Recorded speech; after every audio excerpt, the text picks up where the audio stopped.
Amém? Vamos orar aqui. Vamos orar. Senhor, nosso Deus, nosso Pai, nós entregamos, Senhor, a tua filha nas tuas mãos. Obrigado, Senhor, por esse dia que tu a trouxeste nesse lugar. Eu creio, meu Deus, que tu já deste a palavra para os nossos corações. Eu te peço, abençoa a vida da tua filha, Senhor. Oh Deus, que o Senhor quer profetizar sobre ela o que diz Atos 20:35, parte B. Que melhor coisa é dar do que receber. E eu creio que agora ela vai receber, Senhor, dos altos céus. Toma o coração da tua filha de alegria, Senhor, do teu Santo Espírito, Senhor, e abençoa grandemente a tua serva. É o que nós te pedimos nesta hora, em nome de Jesus. Amém. Graças a Deus. Maravilha, Deus. Saúde, amada igreja, com a paz do Senhor, amém? Amém. Amém, irmãos? Amém. É motivo de grande alegria estar aqui, trazendo, a palavra do Senhor, porque não há coisa melhor do que falar do Senhor. É verdade, Deus. Eu sou do Ministério MIB, Ministério Boa Esperança, que fica localizado no Parque São José, na Rua Francisco Neto. Trago um abraço do meu pastor, trago também um abraço do meu esposo, que não pôde estar me acompanhando porque ele trabalha agora à noite. Eu vou trazer hoje uma palavra, prometo aos irmãos que não vou demorar, não vou ser enfadonha, e vou demonstrar aquilo ao qual o Senhor quer falar para com a igreja. Peço para que os irmãos estejam com o coração aberto, peço para que os irmãos esqueçam dívidas, problemas do lado de fora. Quando a gente entra no templo, a gente tem que entender que o nosso pensamento é voltado para o Senhor. E lá fora ele cuida, aqui dentro a gente cuida de adorá-lo, de glorificá-lo e engrandecê-lo. Aqui dentro a gente não traz nada a não ser adoração, louvor, muito glória, muito aleluia. E quando a gente já sai com o problema resolvido. Eu gostaria que os irmãos abrissem, antes eu vou estar orando, engrandecendo o nome do Senhor, por estar me dando essa oportunidade, por ter chegado aqui também. Soberano Deus e eterno Pai, Deus infinito, de bondade, de misericórdia, Jesus querido, na noite deste dia, Senhor, eu quero te pedir que a tua presença se faça aqui, que seja o seu querer, que seja a sua palavra, Senhor, que venha, Senhor, cortar como espada de 2 gumes no coração daquele que necessita ouvir, que as pessoas aqui, Senhor, possam entender, Senhor, aquilo a qual o Senhor quer falar para com eles. Que essa noite seja uma noite de transformação, uma noite de renovo, Senhor, e uma noite de bênçãos derramadas, porque esse lugar é um lugar de cura, é um lugar de transformação. Nós viemos aqui para ser curado, transformado e restaurado. E não há lugar melhor do que a tua casa. Permaneça conosco, Senhor, e se faça presente. Em nome de Jesus. Eu gostaria que os irmãos abrissem em Gênesis 37. Quando a pastora falou de José, eu falei, Senhor, o Senhor é bom. Nós vamos ler o 37, 3, 23, 24 e 25. Vamos ler também o 49, 21, 22 e 23. Todos acharam? Amém.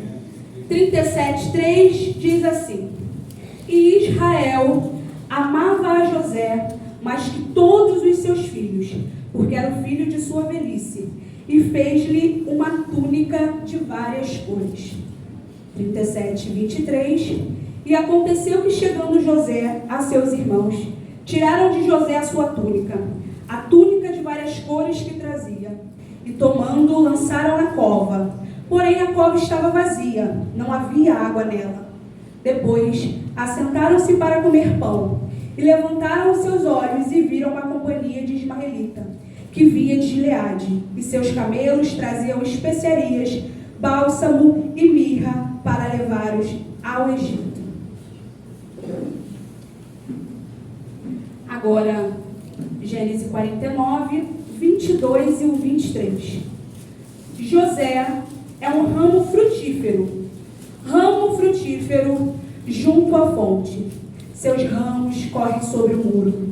Os flecheiros lhe deram amargura e flecharam e o odiaram. O seu arco, porém, sustenta-se no forte, e os braços de suas mãos foram fortalecidos pelas mãos do valente de Jacó, de onde é o pastor e a pedra de Israel. Pelo Deus de teu pai, a qual te ajudará, pelo Todo-Poderoso, a qual te abençoará, com bênção dos altos céus, com bênção do abismo que está embaixo, com bênção das seis e da madre. Gostaria também, só para finalizar, 19, 21, perdão. E José disse: não temais, porventura estou eu em lugar de Deus? Agora, pois não temais, eu vos sustentarei a vós e aos vossos filhos. Assim, os consolei e falo segundo o coração deles. José, pois, habitou no Egito, e ele e a casa de seu pai. Viveu José 120 anos. Podeis se assentar. Glória a Deus, Senhor. Aleluia. Oh, glória. Soberano. Essa noite eu quis trazer José para a igreja num sinônimo de perseverança. Eu creio que toda a igreja aqui, porque eu percebi que é uma igreja que gosta de palavra, e quando a igreja ela gosta de palavra, ela lê a Bíblia e ela entende aquilo a qual o Senhor quer falar com ela. Glória a Deus. E eu pude perceber, trazendo José, a perseverança. A gente costuma sempre falar de José porque ele sofreu, foi um escravo, e lá na frente ele se tornou governador do Egito. A gente só esquece de falar toda a trajetória dolorosa que José teve, e nem por isso fez com que José odiasse a sua família. Sem fazer nenhum sofrimento, sem fazer nenhum mal aos seus irmãos, porque nós podemos entender e verificar no 37 que José fazia aquilo que o seu pai pedia. José era obediente, assim como a Bíblia diz que devemos ser. E muitas das vezes ser obediente é doloroso, porque fazemos aquilo que não queremos.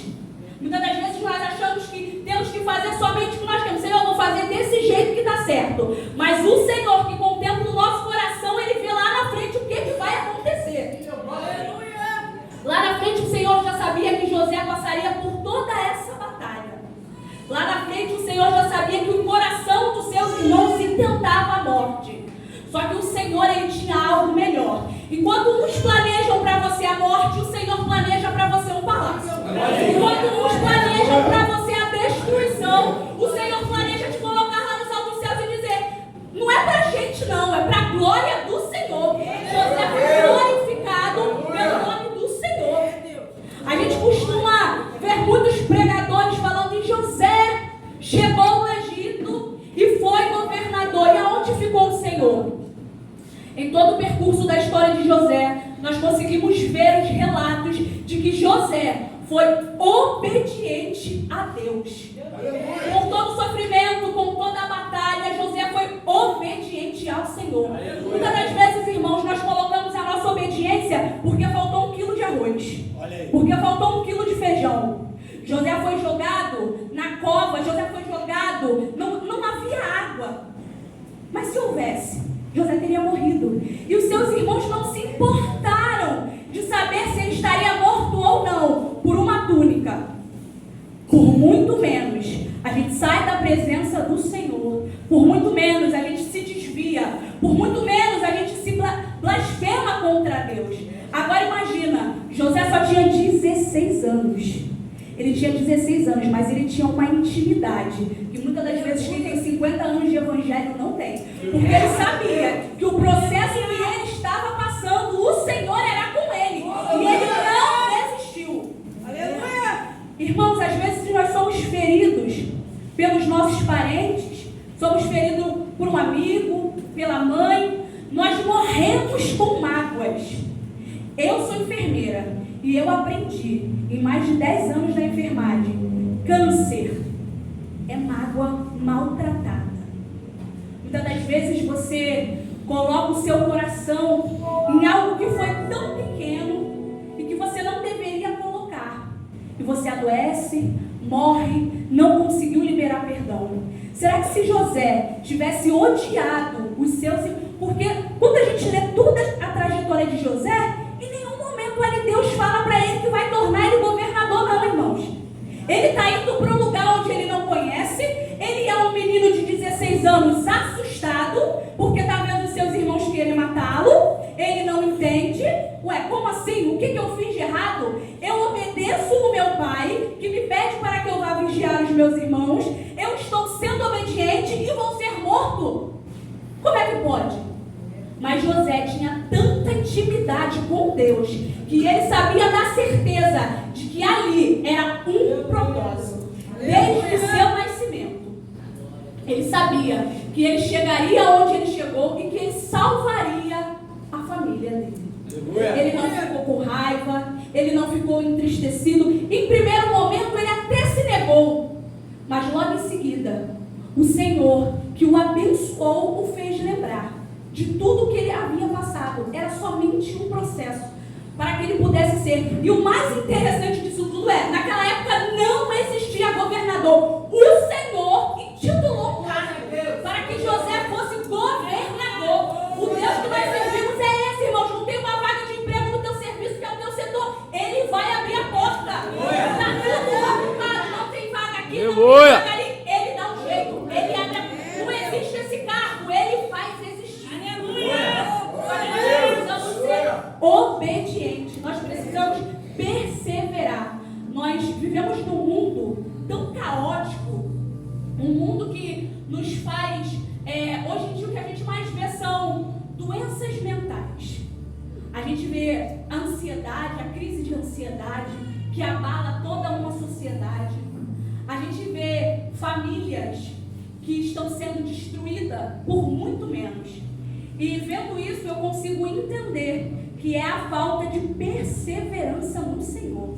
Porque quando a Bíblia diz, eu e minha casa serviremos ao Senhor, eu vou até o final, eu e minha casa serviremos ao Senhor. Meu marido bebe e eu não vejo que ele vai servir ao Senhor, mas se a Bíblia diz, eu e minha casa serviremos ao Senhor, uma hora vai chegar. É a sua perseverança. Muitas das vezes está próximo, falta só isso. Eu vou lá e paro. Você recomeça todo o processo novamente de perseverança. Quem faz isso não é Deus, é você mesmo. É a sua incredulidade. A gente tem o hábito de colocar uma pequenez no Senhor. A Bíblia diz que Ele cura, que Ele liberta, que Ele dá visão, que Ele não deixa você passar fome. Mas Ele não me deixa passar fome. Mas o salário esse mês não caiu, então eu vou pegar um dinheiro com a agiota. Cadê a tua confiança em Deus? Cadê a sua confiança no Senhor? Aonde você colocou? José ele não tinha uma perspectiva de que ele conseguiria ver o seu pai novamente, de que ele conseguiria ver a sua família, mas ele também não tinha uma perspectiva de que ele seria um governador. Ele também não tinha uma perspectiva de que ele seria um homem de alto escalão, de que ele mandaria. Ele não tinha isso. Mas ele continuou crendo, ele continuou perseverando. Imagine você com 16 anos, tendo uma vida toda pela frente, vendo seus irmãos te humilharem, te jogarem em um poço. Imagine a aflição de ser vendido por alguém que te ama. Imagine. A gente, por muito menos, quando o irmão não paga o cartão de crédito, a gente quer matar ele. Fala logo para Jesus, mata, Senhor! Bobo, foi você que emprestou o cartão. Olha aí. A vida, hoje o Senhor, Ele nos mostra, quando a gente tem esse livro, não existe depressão, não existe crise de ansiedade, não existe tristeza. Porque a gente lê e se baseia naquilo que o Senhor tem pra gente. Quando a gente passa a confiar no Senhor, assim como José fez. Irmãos, os irmãos de José, eles tinham tanta certeza, eles já tinham apagado José de sua memória, que quando eles vão, a Bíblia vai dizer que quando eles vão até José, eles não reconhecem José. Agora os maridos, se as mulheres de vocês vão para um salão e voltam linda, maquiada, vocês não reconhecem? José tinha 16 anos, as características de mudança não são tão grandes. Só que os seus irmãos já tinham matado José em seu coração. Por isso que não foi possível o reconhecer. E muitas das vezes na sua família terão pessoas que já te mataram, já disseram que você está no fundo do poço, mas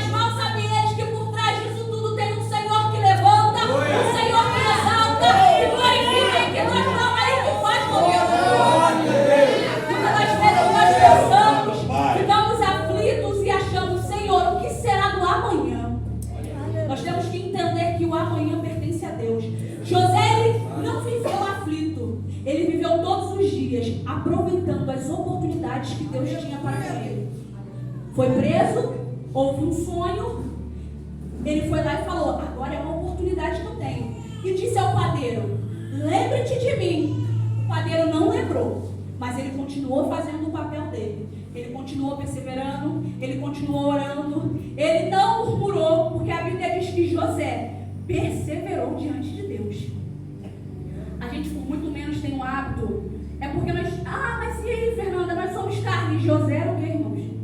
José era carne. Preso, tentado fisicamente, e conseguiu. E por que hoje nós damos desculpa para tudo? Tudo é questão de desculpa. Porque eu me estressei, porque eu gritei, porque eu falei, porque eu fiz, porque eu aconteci. Então, a partir de hoje, Senhor, estou de mal com o Senhor. Já pensou se por qualquer coisa Deus ficasse de mal com a gente? Nem aqui estaríamos. Se não fosse a graça e a misericórdia de Deus para com a nossa vida. Então, às vezes, nós passamos um processo porque nós próprios somos os culpados. E aí, mas por que, irmã? O que eu deveria de ter feito? Buscado a face do Senhor. Como a pastora disse, a palavra, irmãos, aqui tem resposta para tudo. Aqui tem resposta para todos os sentimentos, para todas as tristezas, para todas as mágoas. Irmão, o meu marido é cachaceiro, eu não vejo que o Senhor vai restaurá-lo. Então, irmã, você não vai ver mesmo não. Porque se você, com os olhos da fé, não consegue ver, ele realmente não vai ser restaurado. José, ele teve a capacidade de perdoar os seus irmãos. Agora, gente, imagine a gente sofrendo o que José sofreu por mais de 10, 15 anos. Às vezes a gente sofre 10, 12, 13 anos e fica ali: olha, meu Deus, não chegou a minha hora. Qual é o momento? Quando é que vai chegar? Uma hora vai chegar. Quando a gente para de teimar com o Espírito Santo de Deus, quando a gente para de teimar com o Senhor e começa a fazer a palavra, começa a fazer a vontade dEle, começa a orar. Porque para eu saber aquilo que Deus quer para com a minha vida, José orava dia e noite. Estava preso, tem tempo para oração. A gente levanta de manhã 5 horas, a nossa oração é assim: Senhor, me guarda para eu não ser roubado, para eu não ser assaltado, livra a minha vida e o restante do dia. A gente responde o patrão, entra no WhatsApp, entra no Instagram, e o Espírito Santo de Deus está aqui do lado, totalmente ignorado. Se a gente passar a viver uma vida de oração constante, nada disso vai te abalar. Quando eu comecei a pregar, o meu esposo, ele sempre pregou. E eu sou casada há 8 anos. Eu conheci o meu esposo através de um vídeo missionário. Ele estava viajando, fazendo missões. E a gente se conheceu pela internet. E 1 ano depois a gente se conheceu pessoalmente. A gente noivou, namorou e casou dentro de 1 ano. E eu sempre disse que eu não queria morar em casa de sogra. Que eu não aceitava morar em quintal de sogra. Porque a minha mãe morou durante 20 anos e eu vi qual é o sofrimento quando você mora dependendo de alguém. Só que para Jesus não é assim. Para te moldar, você vai depender de alguém. Para te moldar, Ele vai te mostrar que você precisa descer. Nós moramos próximo da minha mãe, alugamos uma casa, e o Senhor permitiu que o meu marido é arquiteto, permitiu que o meu marido ficasse desempregado 1 ano. 1 ano inteiro. E já era um sofrimento, já era uma agonia, e eu falava: um currículo de 2 páginas não arruma um emprego? Não tem alguma coisa de errado. E eu comecei a me entristecer, meu coração começou a ficar entristecido, até que nós tínhamos uma causa na justiça e meu esposo veio 1 semana para a mãe dele. Ele entrou em contato comigo e falou: olha, eu fiz uma casa, um quarto, cozinha e banheiro, vamos morar aqui. Eu falei: aonde? Aí ele: na minha mãe. Eu falei: ih, Senhor, é agora que eu vou me separar. É agora que eu não fico mais casada, porque eu não vou morar do lado de sogra. Gente, pensa no terror. O que eu mais temia aconteceu. Só que o Senhor me deu estratégia para lidar com a minha sogra. Aleluia. Hoje quando a gente está orando, que a gente ora junto, e ela fala assim, ela tem 3 filhos homens: você é a filha que o Senhor gerou no meu coração. Aleluia.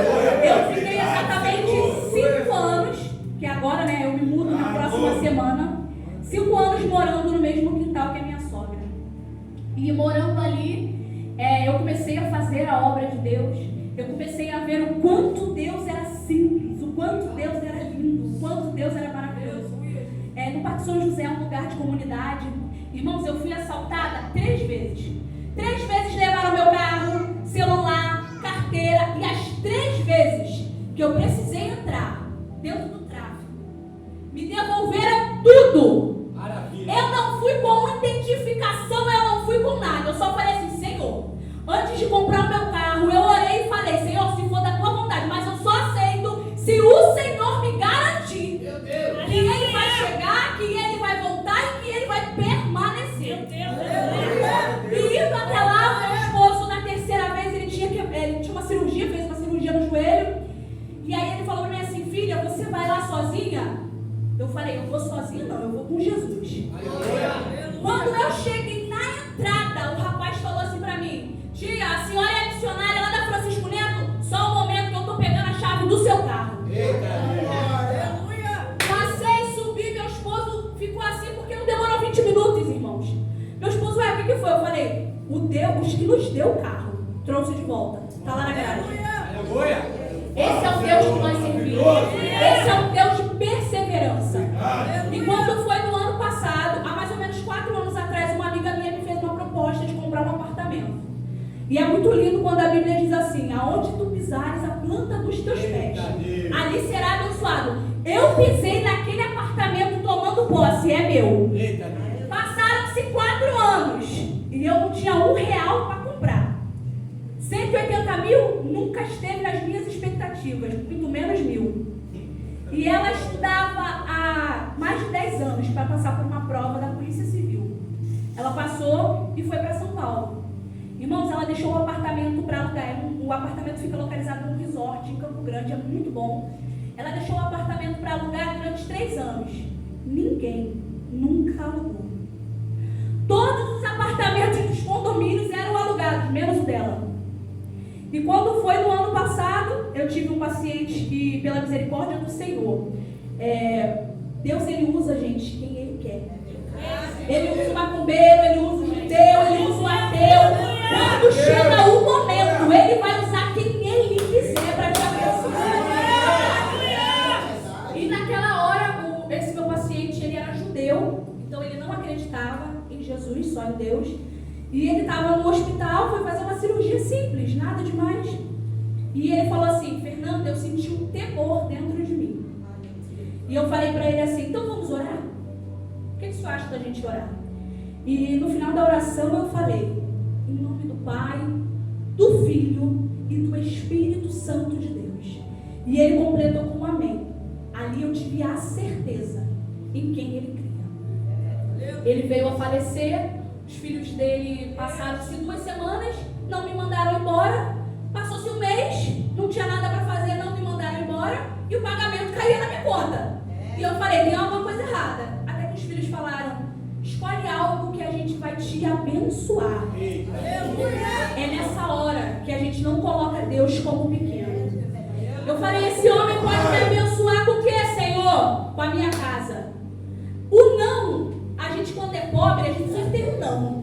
O não, ele fica taxado na nossa testa. Não, você não pode, você não consegue, você não tem dinheiro. Mas quando você tem Deus, o sim é certo.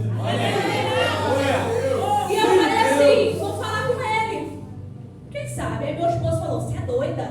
Falei: é assim que Jesus gosta, quando a gente é doida. E aí eu falei: eu tô querendo comprar um apartamento aí. Uma amiga minha que tá muito tempo lá parado. Ele falou: tá bom, manda ela mandar os documentos e pode pegar a chave. Tá lá, eu me mudei essa semana, consegui reformar o apartamento. Porque o Senhor, mas nisso tudo, irmãos, eu tive que passar um propósito por desobediência. Se lá no começo, quando eu casei, eu tivesse ouvido o Senhor, porque o ministério do meu esposo sempre foi no Parque São José, sempre foi ali. Então eu retirei o meu esposo daquilo a qual o Senhor tinha para com ele, por um bel prazer meu, por não querer morar no quintal de alguém, por não só no quintal, por não querer ser dependente de alguém. Só que eu entendo que quando eu sou crente, eu passo a ser dependente de Deus, se Deus quiser, Ele vai usar o fulano, o ciclano e o pertano para te abençoar. Então você também será dependente de alguém. Nós temos que parar com o machismo. Só dependemos do Senhor. E se Ele quiser usar alguém para te abençoar, você não vai depender da pessoa? Você vai deixar a bênção passar? E muitas das vezes o nosso ego fala muito mais alto. E a gente deixa de ser abençoado. Desde o momento que eu passei a morar no quintal da minha sogra, eu tive muitas lutas, mas eu tive muitas vitórias. Hoje eu tenho 30 anos. Eu jamais imaginei que eu teria metade do que eu tenho. Que eu conseguiria fazer tudo o que eu consegui fazer. Viagens para o exterior, jamais passou isso na minha mente. Falei, eu vou trabalhar, quando eu fizer 60 anos eu me aposento e aí eu faço um passeio. Pronto. E não foi isso que aconteceu. E eu vou dizer aos irmãos, eu vivo de milagre. Eu vivo literalmente do milagre do Senhor. Ah, Fernanda, mas por que você vive do milagre do Senhor? Porque viver do milagre é a melhor coisa do mundo. Eu tenho noção do que é viver da dependência do Senhor. É Ele que controla as minhas finanças. Quando eu acho que não dá, Ele fala, agora dá. E quando eu falo que dá, Ele fala, opa, não, vamos esperar mais um pouco. Quando a gente passa a viver assim, não tem cheque especial, não tem SPC, não tem Serasa, porque o Senhor, Ele passa a tomar conta das suas finanças. Quando eu aprendi sobre a minha vida, o que era oferta, eu não estou dando nada que é meu, não, pelo contrário, todo o meu salário é do Senhor. Eu só devolvo 10%. E sabe por que eu devolvo 10%? Nesse percurso, nesse mecanismo financeiro, passou na mão do agiota, que houve uma tragédia, que matou alguém, o Senhor só está limpando, eu só trago 10% para Ele cuidar, mas nada. E muitas das vezes a gente sente pena, não vou dar, estou com uma agonia no meu coração. Ai, olha, eu tenho uma conta, e eu sou tesoureira da minha igreja. E eu já ouvi muitos irmãos falarem assim, irmã, esse mês eu não posso dizimar porque eu tinha uma conta para pagar. Meu cartão estourou. Eu falo a seguinte frase, irmã, aí é você e Deus. Só que quando a sua conta estoura, significa que você coloca o dízimo como dívida. E o dízimo não é dívida, irmãos. O dízimo, ele é do Senhor. E pronto, e acabou. Se seu salário é 3 mil, 10 não é 3 mais. É 2.700. Você só faz as suas contas baseadas no 2.700. Dízimo não é dívida. Dízimo não cobre dívida que você fez posterior. É só a sua fidelidade para com Deus.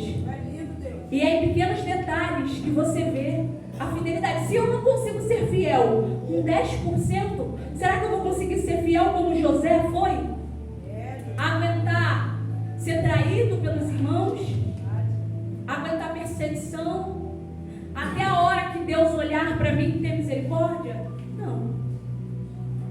Eu vou passar a achar que Deus é um Deus carrasco, que Ele não vai me abençoar, que não chegou a minha hora. Um tempo da minha vida eu pensei dessa forma, eu falei, Senhor, mas eu casei tão correto, esperei o Senhor, esperei o seu momento, casei com uma pessoa evangélica, casei na casa do Senhor, tudo que o Senhor pediu eu fiz nas entrelinhas, os meus pais não são evangélicos. Casei corretamente, tudo que o Senhor pediu, todos os papéis, padrões, eu casei. E por que está acontecendo isso comigo? E Deus me trouxe, a memória de José. José só tinha 16 anos, era obediente a seu pai. O que José fez contra Deus? Nada. Mas Deus tinha um propósito para a vida dele. Que nessa noite, irmãos, vocês venham entender o propósito de Deus sobre a vida de vocês. Que vocês venham ter a certeza que Deus, Ele não tem culpa dos desastres e acontecimentos que têm acontecido. Mas pelo contrário, Deus está aqui para abençoar vocês, para mostrar, não existe lugar maior. Eu quero encontrar, Senhor, uma decisão, eu quero, não sei o que fazer. Leia a Bíblia. Irmãos, não pergunte a fulano, não pergunte a ciclano e nem a mertano. Leia a Bíblia. Nós temos o Espírito Santo de Deus ao nosso lado. Nós temos o hábito de contar os nossos problemas, as nossas tristezas, incertezas para todo mundo.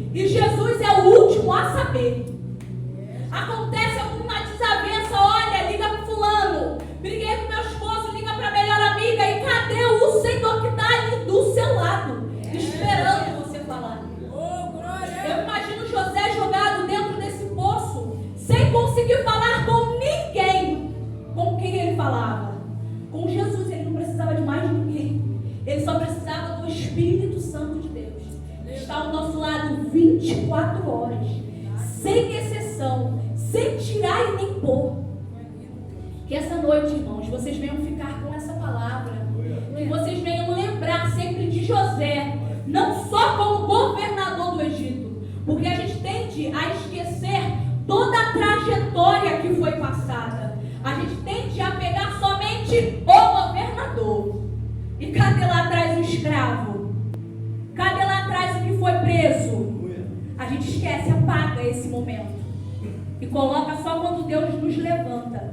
Eu aprendi que acerca da vida, toda tristeza e tragédia são degraus que possamos galgar e não cometer mais. Pelo contrário, que possamos entender que o Senhor se fez presente em todo o momento das nossas vidas. Glória! E que nessa noite o Senhor venha falar cada minuto, cada segundo. Se você chegou com o coração entristecido, se você chegou com o coração dolorido, se você não sabe mais o que fazer, o Senhor fará por você. Fernando, eu tenho orado e o Senhor não fala comigo. Não é na hora que você quer, é na hora que Ele quer. Na hora que Ele vai te preparar para falar. Eu quero a resposta imediatamente. O Senhor não negocia com a gente, não. Ele vai dar a hora que Ele quiser. Só esteja posicionado para o momento, para a hora, que com certeza o Deus que deu vitória a José, que foi tão sofrido, também dará vitória a gente. Eu agradeço a minha oportunidade. Se a pastora me permitir, eu gostaria de cantar uma canção. Eu não sou cantora, tá, irmãos? Eu vou pedir aos músicos para me ajudar, mas é uma música que toca muito ao meu coração. E eu sempre aprendi que quando a gente canta, a gente profetiza as palavras. Muitas das vezes a gente canta tanto pelo ar, quando a gente fala, Senhor, eu quero te servir. A gente está declarando para Deus que nós queremos servir. E a música diz assim, se a igreja souber, pode me ajudar, tá, irmãos? Porque eu realmente não sou cantora. Com gemidos e palavras podem explicar, eu elevo ao Pai as minhas intercessões. Quando dobro os meus joelhos em meio às tribulações, Ele ouve o gemido do meu coração. Essa parte é que eu mais amo. Ó Jesus, a Ti confesso, não dá pra viver sem sentir Tua presença no meu ser. Sou eterno dependente, ser humano tão carente. Estou de novo aqui e quero Teu poder. Ainda quero pra te servir, Jesus, eu venho aqui chorar. Te seguirei, pois comigo estarás. Sofrer contigo é melhor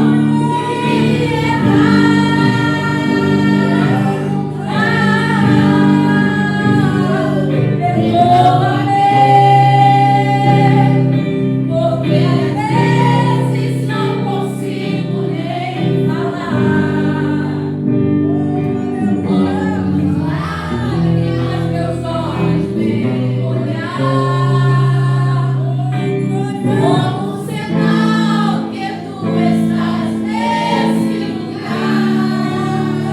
Irmãos, quando a gente declara, ainda que para te servir, Jesus, eu tenho que chorar, não será só alegria, será choro. Quando a gente declara isso para Deus, Ele entende que chorando, com alegria, com tristeza, a gente vai continuar servindo. E essa noite,